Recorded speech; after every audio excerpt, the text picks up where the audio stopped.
Hello friends, welcome to our channel சிக்குலே. இன்றைக்கி என்ன பார்க்கணும், டிஎன்பிசி குரூப் 2024 எக்ஸாமுக்கு எல்லாம் ரெடி ஆகிட்டு இருப்பீங்க. இதில் நம்ம என்ன பார்க்கணும்னா சிலப்பதிகாரம் பார்க்க போகிறோம். இது 6th புக்கிலேருந்து எடுத்துகிட்டு வந்திருக்கோம். ஓகே சிஎஸ்கே மேட்ச் யாரெல்லாம் பார்த்தீங்க? நேற்று மேட்ச்சில் தோற்றதை நினச்சி வருத்தப்படுறதா இல்லை தலை இறங்கின மூமெண்ட்டை நினச்சி சந்தோஷப்படுறதானே தெரியல. சரி, ஓகே, அதெல்லாம் ஒரு ஓரமாக வச்சுட்டு நம்ம கிளாஸுக்குள்ளே போவோம். சிஎஸ்கே ஃபேன்ஸ் யாராவது இருந்தீங்கன்னா எல்லோ கலர் ஹார்ட்டை கமெண்டில் போட்டுருங்க. ஓகே, வாங்க கிளாஸ்க்குள்ளே போகலாம். திங்களை போற்றுதும் கொங்கு அலர்தர சென்னி குளிர் வெண்குடை போன்று அங்கன் உலகு அளித்தலான் அப்படின்னு சொல்கிறாங்க. அப்படின்னா என்ன அப்படின்னா, இது வந்து சோழ மன்னனை பற்றி. இப்போ இந்த 3 பாட்டுமே சோழ மன்னனோட பெருமைகளை பற்றி தான் சொல்கிற மாதிரி இருக்கும்.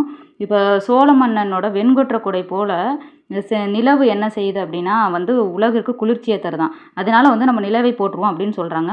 இந்த 3 பாட்டுமே ஒரு வீடியோவில் என்னால் கவர் பண்ண முடியாது, ஷார்ட்ஸில் கவர் பண்ண முடியாது. அதனால் நான் வீடியோவில் இன்னைக்கு ஈவினிங் இல்லை நாளைக்கு நான் அப்லோட் பண்ணுறேன். என்னோட சேனலை சப்ஸ்கிரைப் பண்ணிவிட்டு மறக்காமல் பெல் ஐக்கான் ஆல்ல போட்டு வச்சுக்கோங்க.